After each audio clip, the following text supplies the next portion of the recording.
Hello, everyone. Welcome to the show. I'm super excited to be joined again by my friend and business partner, Mr. Michael Vincent. He's always got these amazing intros. I think he's doing some Saturday Night Fever, Yeah, baby. right? Yeah, man. Right on, brother. Right? Saturday Night Fever. I think that's You can right. tell by the way I use my walk. That's I'm not right. even going to try the Bee Gees falsetto. I would probably pull Oh, something. that would be painful, wouldn't it? Yeah. I did that once, but it is after I got kicked, you know where. Right, So, right. Yeah, exactly. A forced falsetto. yes, exactly. Exactly. Oh my goodness. Well, I have so much fun recording these shows with Michael. We're always doing topics on supply chain and freight and trucking. We've got a big one today. It's about a $462 million verdict. We're going to talk about that. And then Michael and I are working together as well on truckingtowerleads.com. Right. Yeah. We've been doing a lot of work there where we've collected fleet data and executives data and put it together so that if you're selling products and services to trucking fleets, you now have a place to go without spending hundreds of hours trying to research this database and then do they have engines? Are they a broker? Are they a freight forwarder? Are they a three, whatever, we've done all that. So it's got engine counts, executive contact details, locations, et cetera, et cetera, and you can get a free demo account. So be sure and check out truckingtowerleads.com. Right on. And Where are you going to get tens of thousands of verified contacts, know everything about the company, how many engines they actually have, right? And you know what you can also do, Andy? You can actually get support on what to do with that data and how to utilize it as efficiently as possible. That's the other side. We're not just going to give you the data, because data is worthless unless you know what to do with it and how to do it effectively. And you got a long track record of utilizing this information to make sales growth. What, I don't know, $25 billion pipeline or something like that, utilizing. many billions of dollars of pipeline we've done for our clients, and closed business right, left, and center. And, we use automation plus value attraction to get the right person, the right message, and build more business, and Right on. I've been in business development, I guess accidentally, for about 25 years now. I didn't Yeah. go into business development, right? I was kind of pulled into it. They're like, Andy, go sell this, go market this thing, So, Yeah. but I enjoy it. It actually is fun. It is fun. It is fun. I mean, I started on the docks at Roadway Express way back in the day, but Roadway, everybody was in sales. That was their philosophy, Yeah. regardless. Everybody's in sales. And I Everybody's would, I sales. would argue that we're all in sales all the time anyway. Yeah.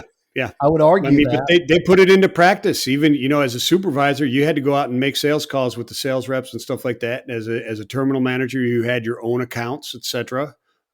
So yeah. Right. I mean, Anyways, what is going on with Wabash, dude? What is going on with this? wow, I that mean, was it's a from headline. 2019, right? This is from 2019. This came across, I saw it on Transport Topics, and the headline reads, Jury issues $462 million verdict against Wabash after crash. Boy, that's a headline. Yeah, I mean, yeah. I mean, the sub headlines on some of these other ones are, the penalty stems from the costs. So, like for instance, from trucking dive, the penalty stemmed from costs the trailer manufacturer would have spent in making safer equipment. Lawyers from the lead plaintiff said. So they go into how they calculated this, right? And they did. Right. They said that Wabash was like 65% responsible, and the driver of the car that hit him was only 35%. I've got my opinions on that. We can get into it. But they actually took and said, okay, it would have cost you X amount of dollars per year over this many years if you had a bumper that actually would have protected them. And that's how they said, this is what we're going to give them. And the Wabash side of it was, no matter what we would have done, they weren't wearing a seatbelt. They were impaired, which wasn't allowed to be brought into the trial, basically. Right. But if you hit something going 55 miles an hour and you don't have your seatbelt on, chances are you're going to get hurt really bad. Yeah, well, I mean, I don't see anywhere in these where they even talked about the speed that they were driving when they hit this truck. Right. But I would think if I was Wabash, I mean, you got to, somebody died and that sucks, right? Yeah. It really does. But does an entire company need to die because somebody else made a mistake? And I mean, in this, there's more than enough evidence to say, well, wait a minute. The dude was over the legal limit alcohol, right? Bud wasn't allowed to be, and he failed to stop, and they weren't wearing any seatbelts. They didn't get hit by this truck and trailer. They nailed this sucker doing 75 miles an hour without,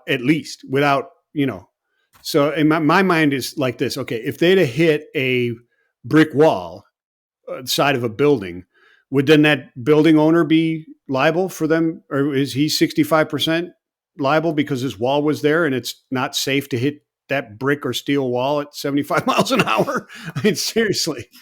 I know, right? Where does it end, to be honest? I mean, Yeah, goodness. Um, it was a shocking verdict. And then Wabash says they're going to review the judgment, and I'm sure they'll do what they can to appeal and so forth. But yeah, that was a massive judgment. And like you said, um, it could be a pylon, it could be a concrete pylon, or what about a bridge support? Are we going to sue the company bridge that built the abutment. bridge? Yeah. Right. Are we going to? Are we going there? Where Yeah, well, I mean, I don't know how many of those trucking companies that you see nail that bridge over there in Boston. oh yeah, the low bridge.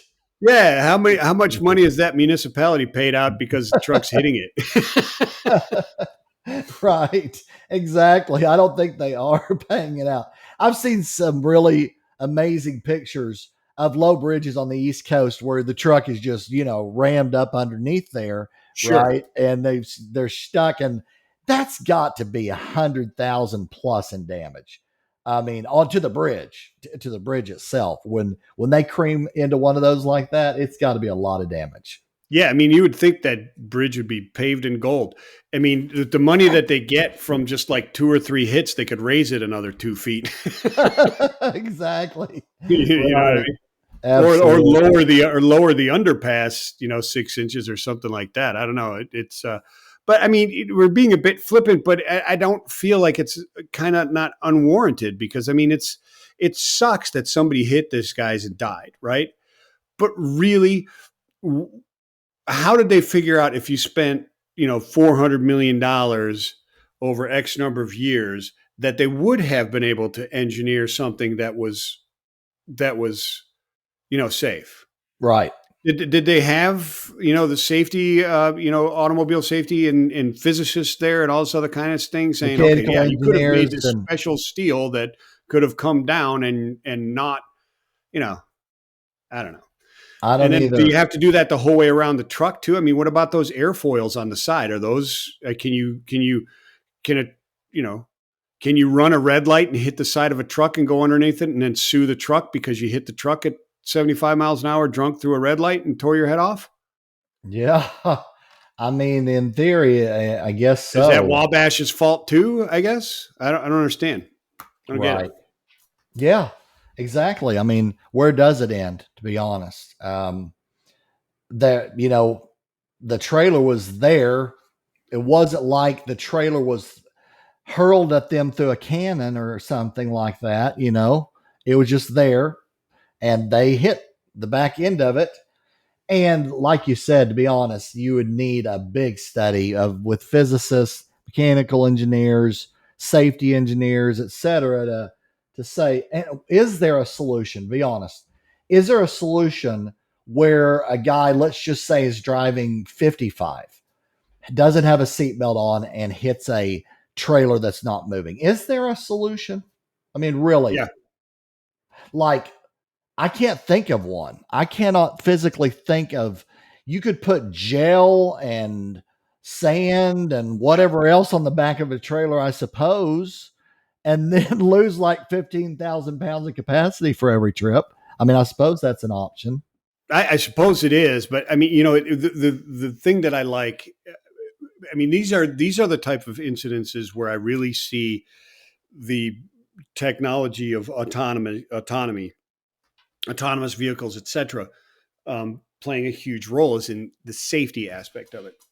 Right. I still see zero reason to have autonomous trucks and cars driving around the planet. I mean, everybody's going to ride share and they'll just pick up a car. Yeah, right. Uber's been around forever. Not going to happen. Sorry. It's just not. People Right. living in my neighborhood are not going to call for a driverless car and it'd be cheaper than everything else. It's not that's not going to work. But the technology is certainly there, right? I mean, if those cars, if that trailer and that truck are linked through the cloud, right, and you have a certain amount of autonomous operation in that car, that Volkswagen CC that he hit it with. Okay, now we've got something. Now we've got a virtual ICC bumper that could do something. That's true. Yeah. I mean, I've got a truck. I held on to my old truck for quite a while, but I just recently got a newer truck. And I was about to back out of my driveway the other day, and there was a car coming up the road, and there was a truck parked at the end of the driveway. I didn't see it. I was being cautious, but I mean, I was being cautious, and it just slammed the brake on. Like, boop, boop, boop, Yeah, boop, boop. Nope, nope, yeah, nope. You're not going out there. Like, even though I was being cautious and looking and everything, of course, but it just stopped. It like, nope, you're not crossing into that lane right now. right, right, right. I Yeah. mean that now we've got something safe. Putting up a stronger steel bar at the bottom of a trailer so that if you hit it at 75 miles an hour, it's stronger. I don't see how that's safer. Yeah. No, Uh, it would have to be a massive cushion of some sort, yeah, right? It would have to be. So yeah, like the big black door pads around a warehouse. You'd have to have that on the back of your trailer all the time. have you ever seen the sumo wrestlers in the bubble outfits? Yeah, yeah, yeah. The fake outfits. Yeah, Oh, that is, I mean, that's one of the funniest things ever. Whoever it came up really with that is a brilliant person. absolutely, absolutely. I So mean, when you're there was driving, that company out there, Peloton, right? The Peloton, where everything's linked, right? They had like you could run a driver and have two trucks. That's what I'm talking about. If you jumped on the highway driving, and regardless, you don't have to be going autonomously or anything like that. But we have GPS. We can. Everybody knows where everybody's at. If you don't think that whoever wants to know where you're at doesn't know where you're at, you've got one of these in your hand. So yeah, right? think again. Think again. They know where you're at. They know where your car is. All you have to do is press the OnStar button, and they're saying, "Oh, we'll be right there. There's been a crash." Boop, boop, boop. It's been around forever. They know exactly where it is. You could absolutely have a system that says this car is going way too fast and about to nail this truck. Yeah, right. Could be done. Then within the cars themselves, you can have that feature where it'll turn on a brake or it'll push the brake, if you're coming up on something. I'm sure that would be helpful. I don't know how much money that's involved in that and if people would pay for it. That's the thing. Would people driving a Volkswagen like this, would they pay another, 7 or 8 thousand for 15 sensors and a LiDAR and a radar sense and all the things? You know what I'm saying? Like, Well, would they pay for it? yeah, if I was, if I had an insurance company, I could figure out a way how to support that, charge the same rates, and have less claims. Right, right, It's the exactly. Yeah. American way, my friend. Well, this was a big headline, and it's sad. It's a sad story. Sure, there's Well, I things feel that bad. could I be. feel bad for the families. I really Yeah, do, and my heart does go out to them and prayers for them because it does suck. Somebody died, but I'm pretty sure it wasn't Wabash's actual fault. right, Just right. wasn't.